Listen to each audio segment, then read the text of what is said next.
Tumepokea habari sahihi ya kusikitisha. Ile ndege iliondoka jana usiku saa 1 kuelekea South Africa. Wakati wa kupaa ilipaa kama kawaida.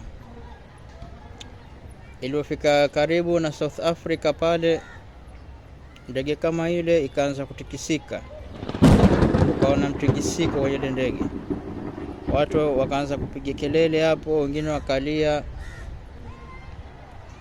wengine wakaanza kuomba. Baada kama dakika 5 ya mtikisiko, ndege kama ile